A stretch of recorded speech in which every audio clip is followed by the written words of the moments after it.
Turbine and beans, an explosive combination.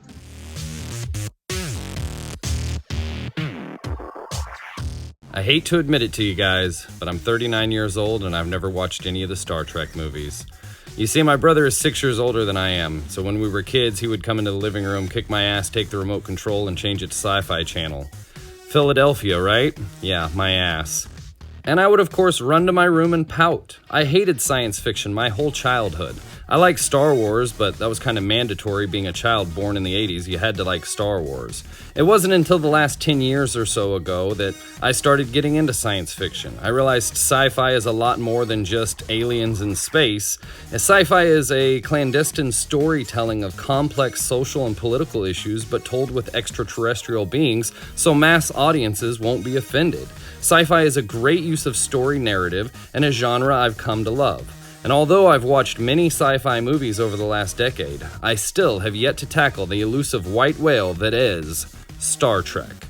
All 15 movies viewed on their Blu-ray release, this is what it's like to watch Star Trek for the very first time.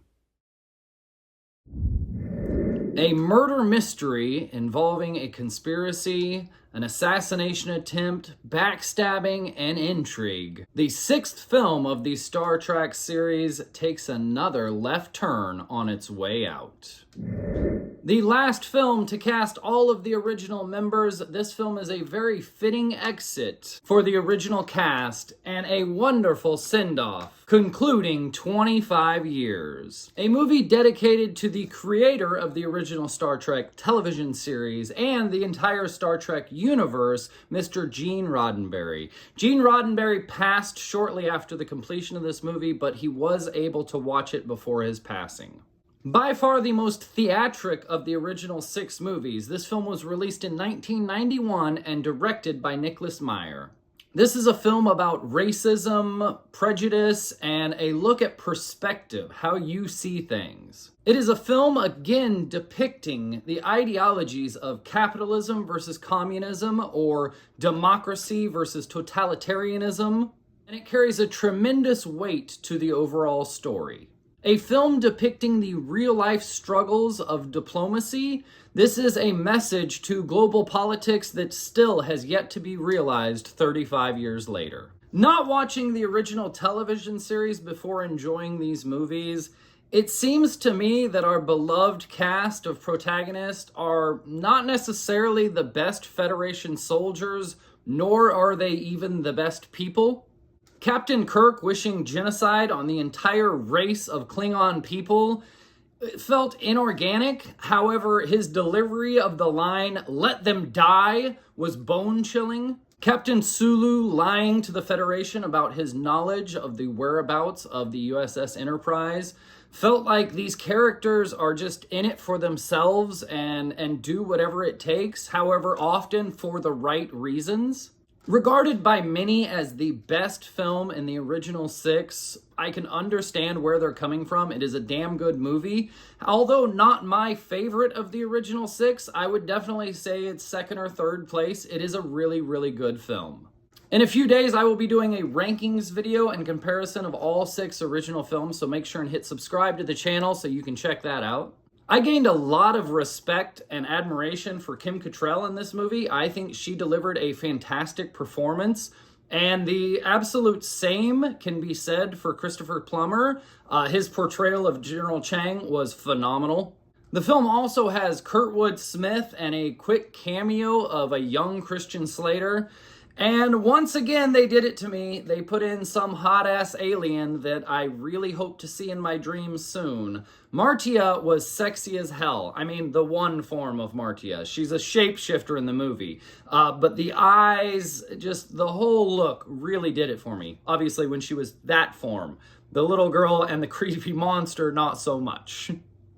I waited until the end of the movie to watch the credits to find Martia. Who is this hot chick? And the credits just say her name was Iman. I-M-A-N. One name, that's it. I don't know who she is. I gotta go through a deep dive later and check it out. Nonetheless, she's fucking gorgeous. At least she was in 1991. This was 35 years ago now.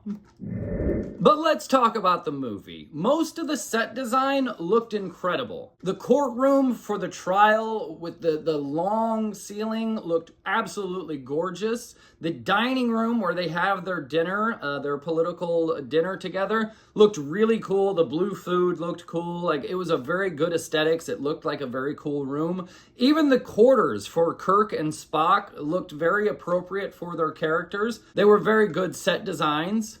However, I wasn't too impressed with the interior of the prison planet. The asteroid that they get sent to, the interiors looked fake and manufactured. I didn't think that they looked all that well. However, the exteriors of the planet, it was clearly a set, but the mountain that they're climbing up to escape looked really good. That looked fantastic. And not to mention the location shooting for the exteriors of the asteroid, the prison asteroid planet. That was incredible looking. Absolutely gorgeous. It was shot in Alaska, and it looked so fucking beautiful, especially in high definition. The score to the film was composed by Cliff Idleman and had a completely different feel from the first 5 movies. With a darker overtone, the score featured a lot of heavy bass stringed instruments like bass and cello for a deeper tone for the film's opening, giving it a sense of dread. It was a completely different intro, and it completely set the tone of the movie right from the get-go. The score for the prison planet was largely percussive with different percussions and drum instruments throughout the world. And chanting in the background, chorus chanting, giving it an otherworldly feel that was very immersive and very much added to the ambiance of the staging of that scene. But the peak of the scoring was the final 15 minutes of the film, the last battle of the movie. The score just kind of builds up slowly and builds up more and more as the action in the movie progresses. It's a really good tie-in. And it's all capped off with a very organic and classical orchestral stringed score as our heroes finally get home and finally conclude their journey. It is truly an astonishing accompaniment to the movie. It really works very well. Cliff Idleman did an excellent job with this picture. This film finally upgraded the attack action shots inside the bridge as the SS Enterprise is under attack.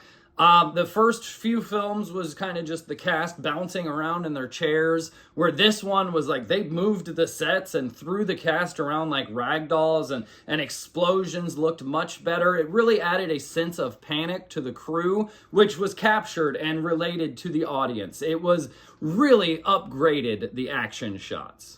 The blood and space shots performed by ILM, they looked good even today, but you can tell they're dated. I mean, this is 35 years ago, and now it looks okay, it's tolerable, it's fine, there's nothing wrong with it. But back then, in 1991, I guarantee that was revolutionary and mind-blowing. In the theaters, I guarantee people were like, holy shit, how did they do that? It's just early CGI, it still holds up, it still looks fine, but back then, that was fucking amazing, I can guarantee. Christopher Plummer's theatrical background and acting made him the perfect casting for the character of General Chang. His dominance in the courtroom at the trial, it was just phenomenal performance. He was powerful and overbearing on everyone, and his line of "don't wait for the translation, just answer the question," like, it was so intense. He did a phenomenal performance in this movie. I was very impressed with his role.